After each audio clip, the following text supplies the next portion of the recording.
जय हिंद। आज हम लोग समझने का प्रयास करते हैं कि भारत के वर्तमान राष्ट्रपति और भारत के पूर्व राष्ट्रपति के बीच में आज हम लोग तुलना करेंगे।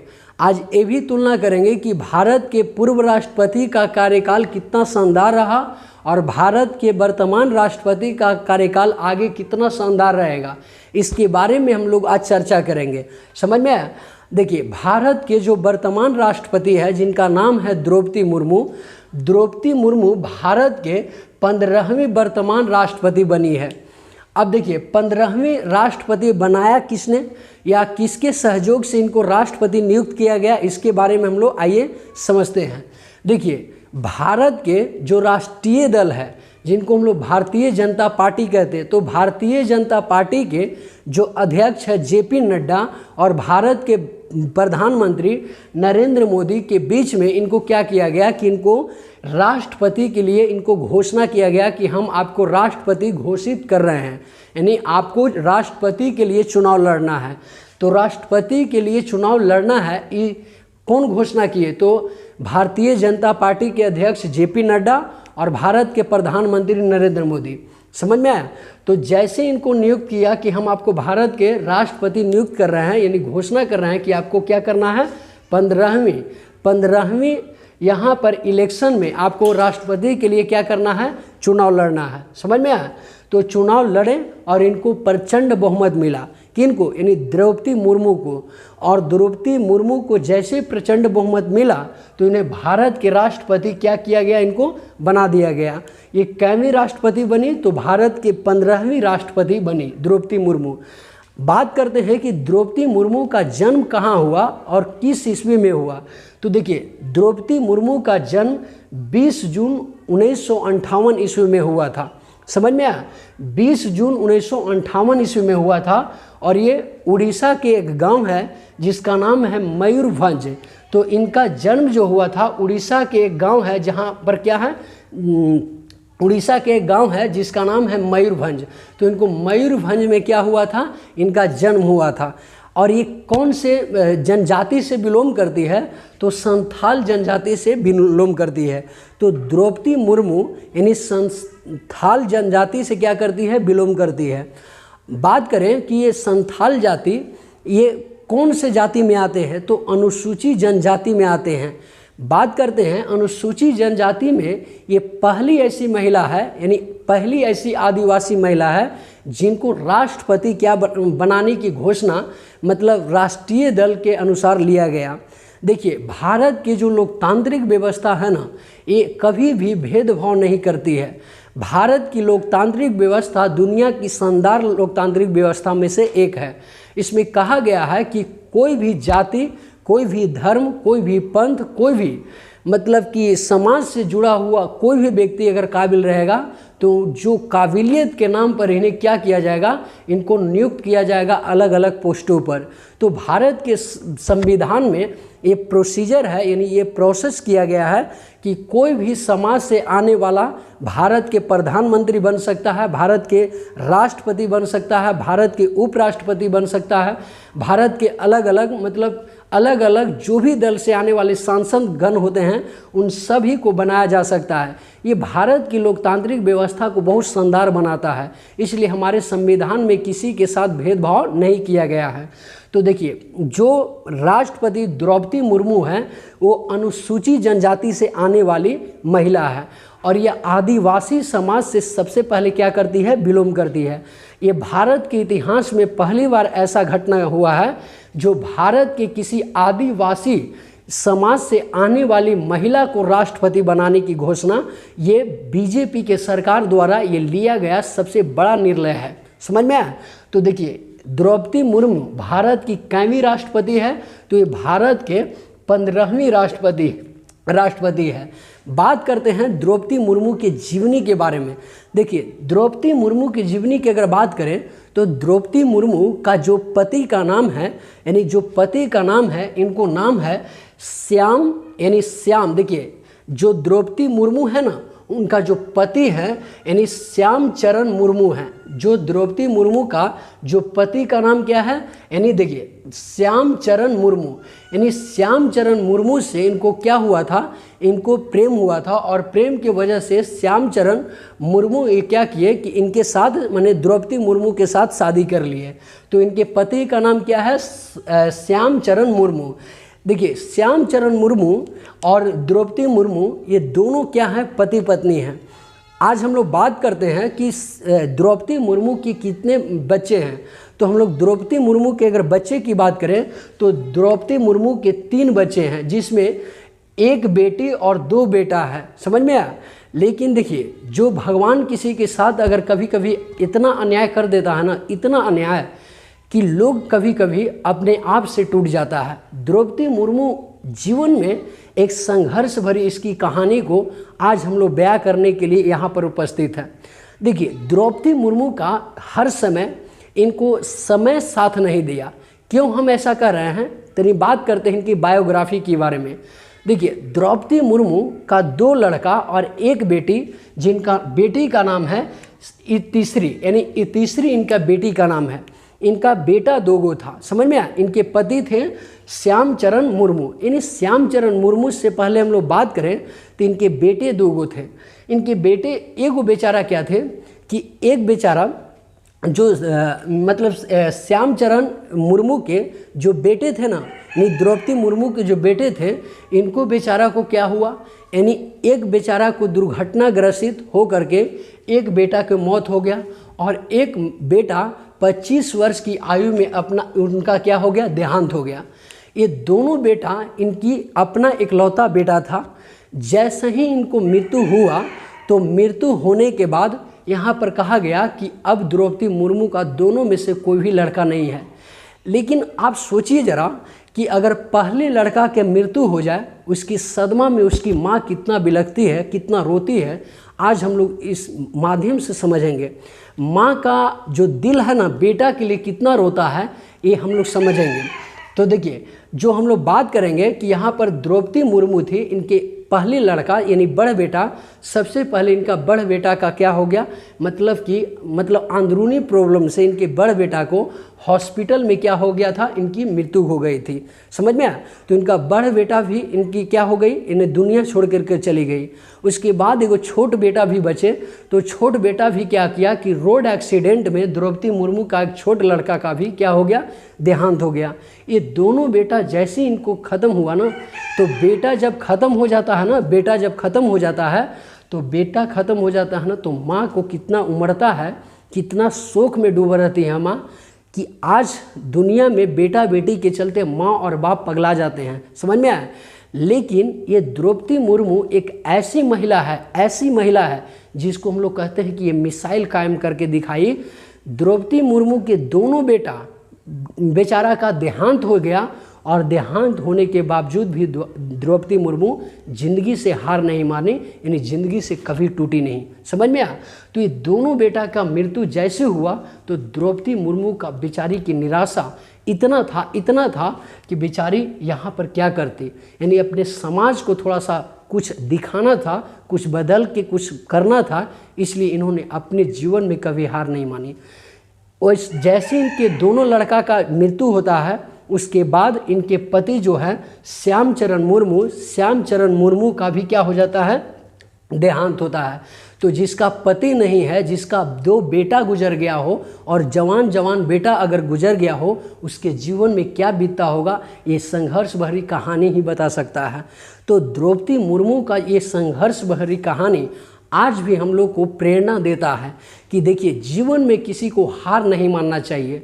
अगर जो जीवन में हार गया उस समझिए कि वो क्या हो गया, वो फेलियर की श्रेणी में आ जाएगा।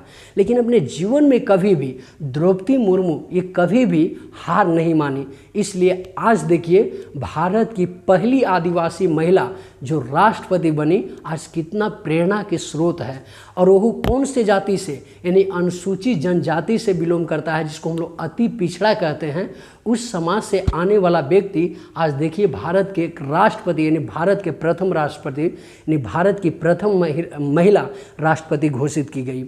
ये भी हम लोग जानेंगे कि महिला घोषित तो की गई, लेकिन इसमें प्रेरणा ये है कि कितना भी समाज में ठोकर आपको मिले या कितना भी समाज में आपको कुछ भी मिले, उससे हार नहीं मानना चाहिए। अपने ज़िंदगी में स्ट्रगल करने के लिए यानी मेहनत और संघर्ष को हमेशा कायम रखना चाहिए, तभी हम अपने समाज को, अपने शैली, अपने व्यवस्था को बदल सकते हैं। समझ में आया? तो कभी भी अपने जीवन में द्रौपदी मुर्मू ये क्या नहीं मानी, हार कभी नहीं मानी, और आज भारत की 15वीं राष्ट्रपति बनकर ये बता दी कि आदि समाज भी पीछे नहीं है। समझ में आया? अब बात करते हैं द्रौपदी मुर्मू। यानी द्रौपदी मुर्मू, हम लोग समझते हैं कि द्रौपदी मुर्मू की और भी जीवन में कुछ कष्टदायक प्रेरणा था कि नहीं था। देखिए, हम लोग द्रौपदी मुर्मू की बात करते हैं तो ये क्या थी कि जब भारत की राष्ट्रपति नहीं थी तो इससे पहले ये झारखंड के राज्यपाल थे। यानी देखिए, भारत के राष्ट्रपति बनने के पहले द्रौपदी मुर्मू क्या थी, ये भारत के नहीं, यानी भारत के ही नहीं कहेंगे, ये झारखंड के राज्यपाल थी। तो ये झारखंड के राज्यपाल, ये माने भारत के राष्ट्रपति बनने से पहले ये क्या थी कि झारखंड के राज्यपाल थे। ये झारखंड के राज्यपाल होने के पहले हम लोग बात करें तो उड़ीसा सरकार के मंत्रिमंडल में ये क्या थी, एक पार्षद का हिस्सा थी। यानी समझ सकते हैं कि देखिए, इनके जीवन में समझिएगा तो इनके जीवन में सबसे पहले क्या आया, यानी सबसे पहले ये नगर पंचायत का चुनाव लड़ी और वहाँ से पार्षद बनी। उसके बाद फिर उड़ीसा के सरकार में शामिल होकर के मंत्रिमंडल का हिस्सा बनी, और मंत्रिमंडल का हिस्सा जैसी बनी, इनकी स्रोत यानी इनकी जो प्रेरणा थी वो राजनीतिक से भर गया। यानी इनका जीवन राजनीतिक व्यवस्था में ही चला। समझ में आया? जब इनके बेटा और बेटी का जब देहांत हो गया था, यानी दोनों बेटा का देहांत हो गया था, तो देहांत होने के बावजूद भी द्रौपदी मुर्मू ने संघर्ष में कभी हार नहीं मानी। उन्होंने शिक्षा को एक बुनियादी ढांचा बनाया और उन्होंने तय किया कि नहीं, हम अब शिक्षक बनेंगे और शिक्षक बन करके हम एक समाज के रुतबा को बदल सकते हैं। कुछ दिनों ने इन्होंने शिक्षक बन करके अपने समाज के लोगों के बच्चों को क्या करते थे, पढ़ाते भी थे। समझ में आया? तो द्रौपदी मुर्मू के जीवन बहुत ही कष्टदायक जीवन था। आज हम लोग बात करते हैं यही द्रौपदी मुर्मू के बारे में। इनके शिक्षा की बात करें तो शिक्षा में द्रौपदी मुर्मू थे ना, इनका शिक्षा जो ग्रहण हुआ था ये रामा देवी महिला विश्वविद्यालय भुवनेश्वर से इन्होंने क्या की थी, इन्होंने अपनी पढ़ाई यानी पूरी की थी। उसके बाद हम लोग बात करें तो 1997 में रंगपुर पंचायत से इन्होंने पार्षद की क्या करी, यानी चुनाव लड़ी और वहाँ से इन्होंने विजय प्राप्त किया। इनके जीवन काल सबसे ज़्यादा किस में व्यतीत रहा था, तो इनके जीवन काल राजनीतिक में सबसे ज़्यादा व्यतीत रहा था। उसके बाद में इन्होंने बीजेडी में इन्होंने क्या हुआ था, यानी इनका जो जीवन था, इनका जीवन का सबसे पहले राजनीतिक जीवन शुरुआत कहाँ से हुआ, यानी बीजेडी में शामिल हुए और यहाँ से ये क्या हुए कि यहाँ से ये सांसद चुने गए। समझ में आया? और उसके बाद बीजेपी में शामिल हो गए, यानी बीजेपी का सदस्य बन गए। उसके बाद इन्होंने अपने जीवन राजनीतिक से क्या किया कि इन्होंने राजनीतिक से शुरू की। उसके बाद हम लोग बात करते हैं कि अनुसूचित जाति या अनुसूचित जनजाति से आने वाली ये पहली राष्ट्रपति जो बनी है, यानी भारत की पहली अनुसूचित जनजाति की महिला है जो राष्ट्रपति बनी है। हम लोग प्रेरणा इसलिए इनसे ले सकते हैं कि देखिए, इनके समाज में इतने लोग पढ़े लिखे नहीं रहते हैं। कई ऐसे लोग हैं ना जो बहुत हमारे समाज में पीछे हैं। ये ऐसे समाज से आते थे ना जिनको इतना पढ़ने की अनुमति नहीं मिला, लेकिन मिला भी ना तो इन्होंने कुछ करके दिखाया। आज बात करते हैं इनको बारे में, हम लोग इतना चर्चा करने का मन करता है ना, लगता है कि दिन रात इनके बारे में हम लोग चर्चा करते रहें। समझ में आया? तो देखिए, द्रौपदी मुर्मू के जो जीवन काल रहा कैसा रहा था, राजनीतिक भरा इनका जीवन काल रहा था। समझ में आया? तो देखिए, इनका जीवन राजनीतिक से जुड़ा रहा। द्रौपदी मुर्मू अगर हम लोग बात करें तो द्रौपदी मुर्मू की जो बेटी थी ना, जो द्रौपदी मुर्मू का जो बेटी है अभी भी बेचारी है, वो क्या है कि बैंक सेक्टर में नौकरी करती है। यानी बैंक सेक्टर में द्रौपदी मुर्मू का जो लड़की है ना, वो क्या करती है, बैंक सेक्टर में इन्होंने मतलब कि नौकरी करती है। और देखिए जो द्रौपदी मुर्मू है जो भारत के वर्तमान 15वीं राष्ट्रपति हैं, है ना। तो देखिए जीवन में कितना भी संघर्ष आ जाए, जीवन में कितना भी कष्ट आपके शरीर पर आ जाए, लेकिन अगर जो संघर्ष और मेहनत से अगर हार मान लिया, उसका जीवन हमेशा फालतू का होता है। समझ में आया? हम लोग को सीखना चाहिए कि लोग कहते हैं ना कि पढ़ना बहुत मुश्किल काम है, लोग कहते ये भी हैं कि पढ़ाई यानी बहुत मुश्किल काम है। हम कहते हैं कि सब चीज़ को बदला जा सकता है, सब चीज़ को बदला जा सकता है, लेकिन अगर आप पढ़ाई लिखाई करके कर लिए ना, अगर पढ़ाई लिखाई कर लिए और शिक्षा आपके पास है ना, तो आप दुनिया को यानी कलम के धार से आप दुनिया को बदलने का ताकत अपने अंदाज में रख सकते हैं। ये हम आपसे कह रहे हैं, ठीक है ना। तो लोग कहते हैं ना कि हमको इकोनॉमिक कंडीशन ख़राब है, ये आर्थिक स्थिति ख़राब है, हमको घर वाले पैसा नहीं दे रहा है, हमको मम्मी पापा पैसा पढ़ने के लिए नहीं दे रहा है, इसलिए हम पढ़ाई कैसे करें।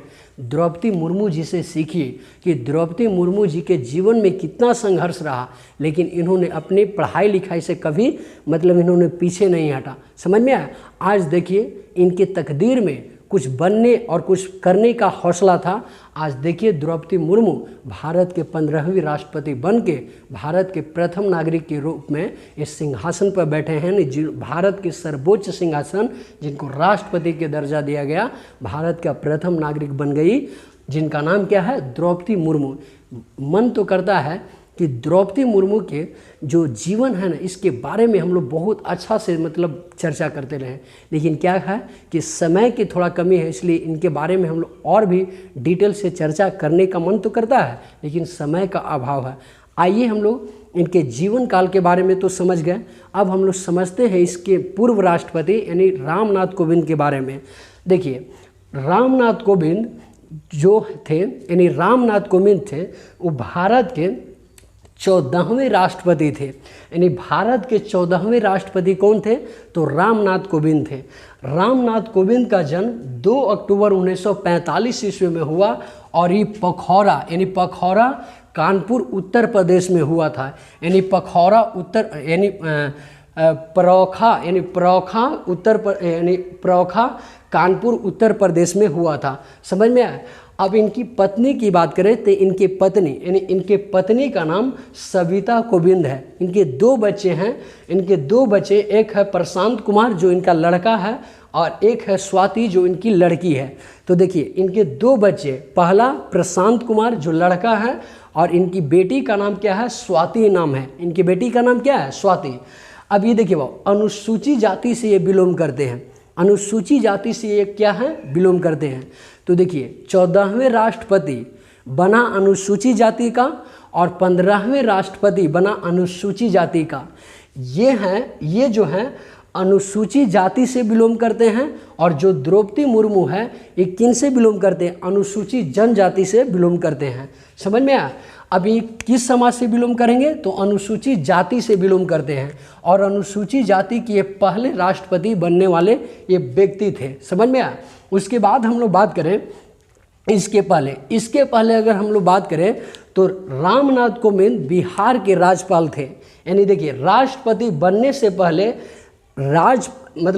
राष्ट्रपति बनने से पहले जो भारत के पूर्व राष्ट्रपति जो रामनाथ कोविंद थे, उनको कहाँ पर नियुक्त किया गया था, तो इनको बिहार के राज्यपाल नियुक्त किया गया था।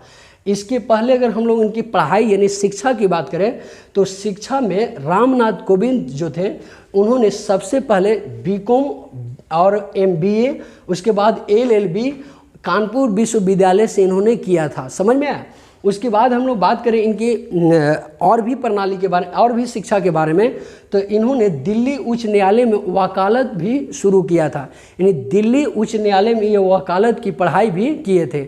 इसलिए इनका जीवन का सबसे बेहतरीन तरीका है कि इन्होंने अपने कलम के आधार पर यानी सब चीज़ बदलने का प्रयास किया। इन्होंने देखिए बीकॉम किया, फिर उसके बाद MBA किया, फिर LLB किया, फिर उसके बाद लॉ की पढ़ाई की, और लॉ की पढ़ाई करने के बाद इन्होंने दिल्ली उच्च न्यायालय में वकालत भी आरंभ किया था। इसके यही बात करें तो ये किस समाज से बिलोंग करते हैं, तो ये कोयरी समाज से ये ताल्लुक़ रखते हैं। तो देखिए रामनाथ जो कोविंद है ये कोयरी समाज के पहले ऐसे राष्ट्रपति थे जो प्रेरणा दिए कि हम भी अनुसूचित जाति अपने देश के लिए, अपने देश की मतलब सुविधा के लिए कुछ भी बदलने के लिए तैयार है। समझ में आया? तो देखिए ये किस जाति से बिलोंग करते थे, तो ये कोयरी जाति यानी कोयरी समाज से ये ताल्लुक़ रखते थे। अब इन्होंने अपनी पढ़ाई के बदौलत यानी रामनाथ कोविंद ने अपनी पढ़ाई के बदौलत तीसरे अटेम्प्ट में यूपीएससी पास किया। यानी यूपीएससी जो हम लोग कहते हैं संघ लोक सेवा आयोग, यानी संघ लोक सेवा आयोग यानी यूपीएससी में इन्होंने तीसरी अटेम्प्ट में इन्होंने यूपीएससी में पास किया और इनको क्या बना दिया गया, डिस्ट्रिक्ट मजिस्ट्रेट बनाने का भी निर्णय लिया, लेकिन इन्होंने उतना बेहतरीन तरीक़ा से इसको परचेज नहीं किया। उसके बाद 1994 ईस्वी में उत्तर प्रदेश में ये राज्यसभा से निर्वाचित इनको कराया गया।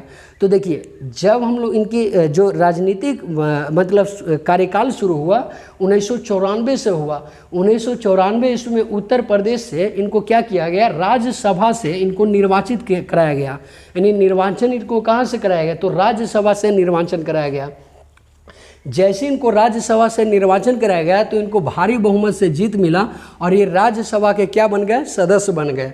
उसके बाद हम लोग बात करते हैं कि ये जो थे ना, ये नहीं रामनाथ कोविंद की बात करें यानी पूर्व राष्ट्रपति की बात करें तो रामनाथ कोविंद महादलित समाज यानी महादलित मोर्चा के राष्ट्रीय अध्यक्ष भी रहे थे। समझ में आया? तो महादलित मोर्चा के राष्ट्रीय अध्यक्ष ये कौन रहे थे, तो भारत के पूर्व राष्ट्रपति रामनाथ कोविंद यानी रामनाथ कोविंद रहे थे। उसके बाद इनको इलेक्शन के लिए कब नियुक्त किया गया राष्ट्रपति के लिए, तो 25 जुलाई 2017 में इनको मतलब कि क्या किया गया था, इनको इलेक्ट कराया गया था यानी निर्वाचन कराया गया था कि हम चलिए आपको राष्ट्रपति के लिए क्या कर रहे हैं, निर्वाचित कर रहे हैं। तो इनको 25 जुलाई 2017 में इनको राष्ट्रपति के लिए क्या किया गया, इनको मतलब कि नियुक्त किया गया। और उसके बाद इन्होंने 2022 तक यानी 2022 तक ये भारत के राष्ट्रपति बने रहे हैं। समझ में आया? तो इनको देखिए जब इनको 25 जुलाई 2017 में इलेक्शन हुआ तो इनको भी प्रचंड बहुमत मिला और प्रचंड बहुमत मिला। तो इनको जैसे ही प्रचंड बहुमत मिला तो मिलने के बाद ये क्या हुए कि भारत के 14वें राष्ट्रपति बन गए। समझ में आया? अब आप बताइए कि जो भारत के जो 14वें राष्ट्रपति रामनाथ कोविंद हैं इनको इलेक्ट किसने कराया था, तो उस समय भारतीय जनता पार्टी के अध्यक्ष अमित शाह थे और भारत के जो वर्तमान उस समय के प्रधानमंत्री थे नरेंद्र मोदी। तो नरेंद्र मोदी और अमित शाह के ज्वाइंट सेक्शन ने जो रामनाथ कोविंद है जिनको पूर्व राष्ट्रपति कहते हैं उनको नियुक्त करने की घोषणा अमित शाह जो भारतीय जनता पार्टी के अध्यक्ष और भारत के प्रधानमंत्री नरेंद्र मोदी के ज्वाइंट सेक्शन से इनको इलेक्शन कराया गया यानी राष्ट्रपति नियुक्त करने के लिए इनको राष्ट्रपति के लिए चुनाव कराया गया जिसमें इनको प्रचंड बहुमत मिला और राष्ट्रपति ये बन करके ये भारत के 14वें राष्ट्रपति बन करके देश की सेवा की। समझ में आया?